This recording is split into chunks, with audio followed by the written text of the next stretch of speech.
সর্বপ্রথম আমি আমার জীবন দেবতা পরম প্রেমময় শ্রী শ্রী ঠাকুর অনুকূলচন্দ্রের রাঙা রাতুল চরণে আমার শত সহস্র কোটি প্রণাম জানাই। আমরা উপস্থিত হয়েছি নারায়ণগঞ্জের নতুন পালপাড়া যে ধর্মসভা আয়োজিত মাতৃ সম্মেলন অনুষ্ঠানে। আসলে মা বলছিলেন আমার শ্বশুরমশাই ডক্টর রবীন্দ্রনাথ সরকারের কথা।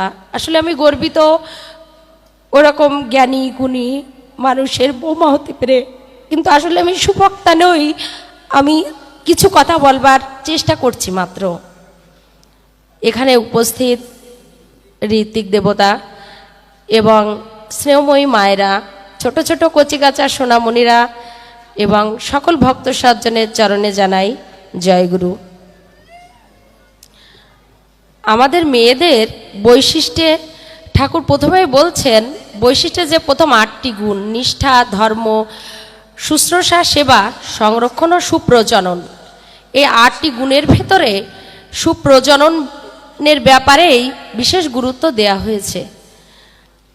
বিশিষ্টতা বলতে বৈশিষ্ট্যতাকে বোঝানো হয়েছে যে বিশেষ গুণ, এই বিশেষ গুণের ভেতরে সুপ্রজননটাই সবচাইতে বেশি গুরুত্ব আরোপ করা হয়। কারণ সুপ্রজননের মধ্য দিয়ে সুসন্তান জগতে আসে, আর এই সুসন্তান আসে বলেই জগৎ সুন্দর হয়ে ওঠে। আজ মাতা মনোমোহিনীর কোলে ঠাকুর এসেছিলেন বলেই না ধরাধামে এই পূর্ণ নব বৃন্দাবন সৃষ্টি হয়েছে। আমরা প্রত্যেক মেয়েরা এই সুপ্রজনন সম্পর্কে যদি সচেতন হই, একটু জানার চেষ্টা করি। আমরা কত কিছু নিয়েই ভাবি সংসারে, কিন্তু আমরা কখনো এটা ভাবিনি একটা সুন্দর পুতুল তৈরি করতে গেলে সুন্দর মানসিকতা, সুন্দর গুণাবলী, এগুলো দিয়ে যে একটা সুন্দর সন্তান, শুধু যে সে আমার নিজের সন্তান, পরিবারের এটা নয়, দেশ তথা জাতি সকলের জন্যই গুরুত্বপূর্ণ। আজকের এই শতাব্দীতে এসে দাঁড়িয়ে ভালো মানুষের বড় অভাব হয়ে পড়েছে। আমরা সকলেই মা বাবারা ভাবি আমার ছেলে ডাক্তার হোক, ইঞ্জিনিয়ার হোক, কিংবা বড় কোনো বিজ্ঞানী হোক, কিন্তু এটা ভাবি না যে একজন ভালো মানুষ হোক, যে মানুষটা আধুনিক সমাজ রূপকারের কাজে এবং সবাইকে সহযোগিতা করে সবার পাশে এসে দাঁড়াতে পারে।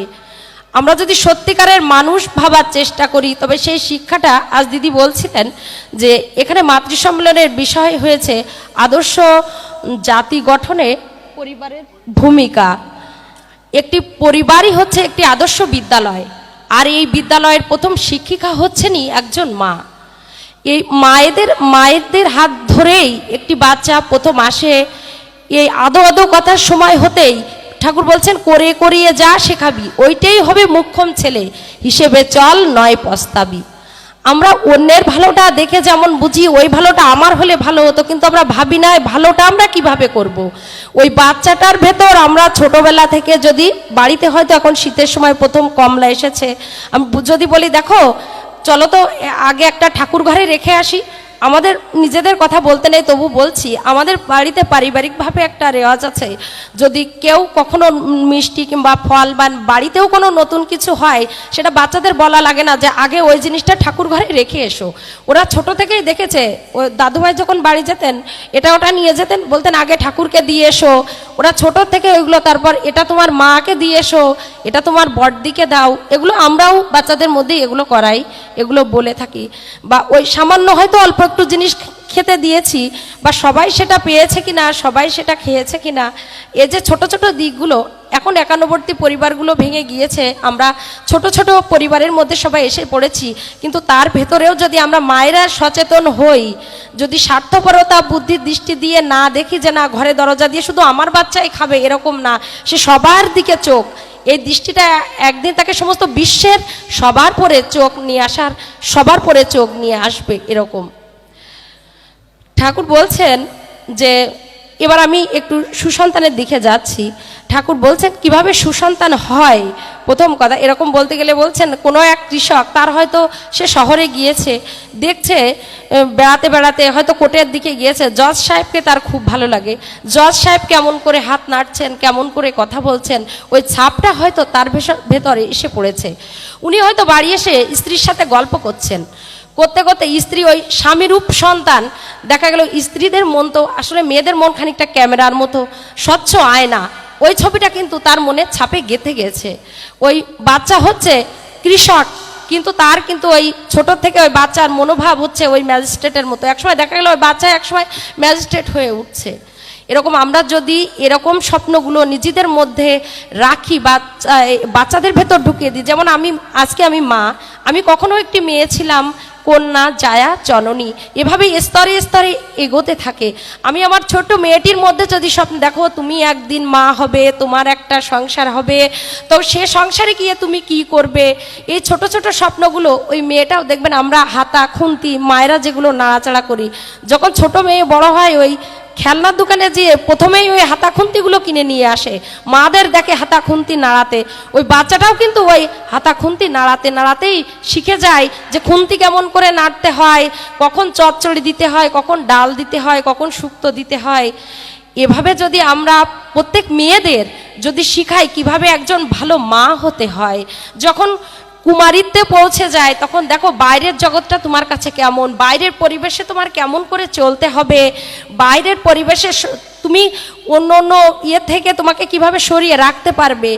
আপনি সঠিক শিক্ষা দিয়ে দেখুন, আপনার মেয়েও একদিন আদর্শ মা হবে, সে আর 5টা মেয়ের মধ্যেও সত্যতা জাগরণ করে তুলতে পারবে, সভ্যতা যাচাই করে তুলতে পারবে। একদিন দেশবন্ধু চিত্তরঞ্জন দাসদা এসেছেন ঠাকুরের কাছে। ঠাকুর বলছেন দাদা আরেকটু বসুন, আরেকটু বসুন। উনি বলছেন না দাদা আমার অনেক কাজ আছে, আমার অনেক ব্যস্ততা, না দাদা আরেকটু বসুন। এভাবে বসিয়েই রাখছেন।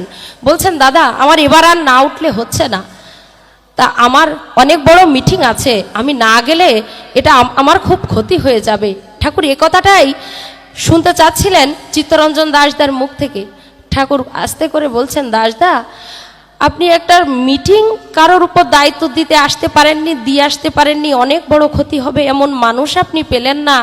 আপনি যখন থাকবেন না, এত বড় ভারতবর্ষের দায়িত্ব আপনি কার উপর দিয়ে যাবেন? তখন দাসদা ভাবছেন, বলছেন ঠাকুর এটাই আমি ভাবছি, এই কথাটাই আমি ভেবে চলেছি, এটাই আমি আপনাকে বলতে চেয়েছি, এই ভারতবর্ষের দায়িত্ব আমি কাকে দিয়ে যাব? ঠাকুর বলছেন দাসদা দীক্ষা, শিক্ষা, বিয়ে 3টি জিনিস ভালো করে দেয়া লাগে। মানুষের মূল বুনিয়াদ দেখে মনে হয় মানুষের মূল বুনিয়াদ বুঝি ভেঙে যায়, ধরন দেখে মনে হয় মানুষের মূল বুনিয়াদ বুঝি আসছে, যে সভ্যতা আসছে তার মূল বুনিয়াদ বুঝি ভেঙে যায়। দাসদা এখনই কিছু ভালো বিয়ে দিন, যার থেকে কিছু ভালো সন্তান আসুক। ঠাকুর একদিন বলছিলেন, দেশবন্ধু চিত্তরঞ্জন দাসদা মারা যাওয়ার পর বলছিলেন আমার ভাষা র আ ক খ কিছুটা দাসদা বুঝেছিলেন। এরকম আমরা যদি প্রত্যেকে ভাবি বা আমাদের মেয়েদের ভেতর যদি এগুলো চারিয়ে দিই, তাহলে কিন্তু আধুনিক সুস্থ সমাজ বা আজকের দিনে সুসন্তানের আর অভাব হয় না। দেখুন আমরা নিজেদের খুব এখন আধুনিকতার দিনে আমরা আসলে আধুনিকই মনে করছি, কিন্তু আসল আধুনিকতাটা কোন জায়গায় আমরা কি ভুলে যাচ্ছি না? আপনি এখান থেকে 100 বছর আগের কথা ভাবুন, বা 50-60 বছর আগে যখন রবীন্দ্রনাথ এসেছেন, নজরুল এসেছেন, দেশবন্ধু চিত্তরঞ্জন দাসদা এসেছেন, নেতাজি সুভাষচন্দ্র বসু, স্যার জগদীশ চন্দ্র, এরকম এক ঝাঁক মনীষীবৃন্দ এসে গেছেন। ওই সময়টায় কিন্তু মায়েদের ভেতর সতীত্বের একটা চর্চা ছিল। তখনকার দিনে যে মায়েরা সচরাচর বাইরে আসতেন না, আমরা ওটাকে অনেকেই আধুনিক যুগে কুসংস্কার বলে মনে করি, কিন্তু না, তখন কিন্তু স্বামীর প্রতি শ্রদ্ধা ভক্তি একটা সুন্দর একটা পরিবেশ ছিল। তারা হয়তো কীর্তনে শুনেছেন, রাত্রিতে ওই আলোচনা করতে করতে হয়তো সন্তান এসেছে, ওই সন্তান দেখা গেল ভবিষ্যতের আধুনিক সমাজের উপকার হয়ে উঠেছেন।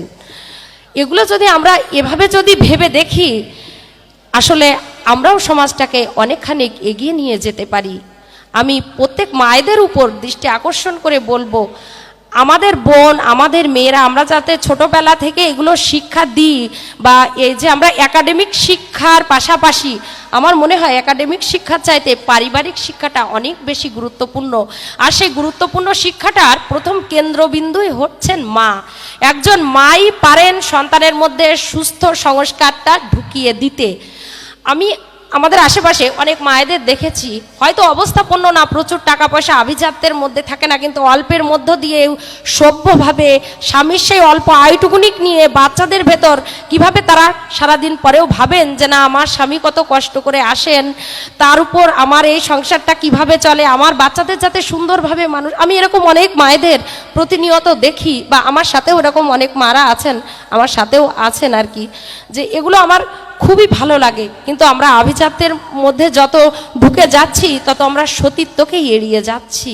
আমরা এগুলো ভাবছি না যে আমরা আসলে কোথায় পিছিয়ে যাচ্ছি।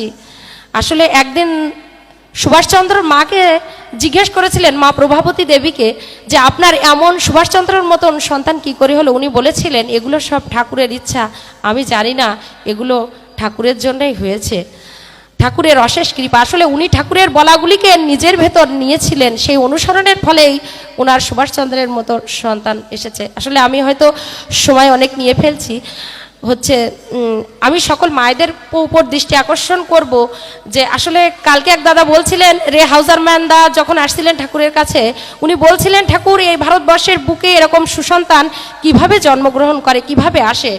তখন ঠাকুর বলছিলেন বেটে কুমুদকে ডেকে নিয়ে আয়। বেটে কুমুদ আসলেন, উনি রে হাউজারম্যান দাকে বললেন, দাদা আপনি এখানে কিভাবে এসেছেন? উনি বললেন আমি প্রথম এসে দমদম এয়ারপোর্টে নেমেছি, তারপর গাড়িতে করে শিয়ালদা স্টেশনে এসেছি, সেখান থেকে আমি ট্রেন ধরে দেওঘরে এসেছি। তা বলছেন দাদা এই যে প্ল্যাটফর্ম, আপনি যে প্রথমে এসে প্ল্যাটফর্মে নামলেন, এয়ারপোর্টে নামলেন, সেই এয়ারপোর্টের এখন অভাব। আপনাদের দেশে এয়ারপোর্টের অভাব। পাশ্চাত্য দেশগুলোর দিকে তাকালে একসময় সবাই ভারতবর্ষে ছুটে আসতো, ভারতবর্ষের মহামনীষীর দিক দিয়ে ছুটে আসতেন সবাই, যে ভারতবর্ষে কি আছে সেটা দেখবার জন্য। আমি প্রত্যেক মায়েদের দৃষ্টি আকর্ষণ করে বলবো, আসুন আমরা প্রত্যেক মায়েরা যেন সেই প্ল্যাটফর্ম হয়ে উঠতে পারি, সেই আবারও যেন এই ধরাধামে মনোমোহিনী দেবীর কোলে সেই আমার ঠাকুর আবার ফিরে আসুন। জয়গুরু সবাই।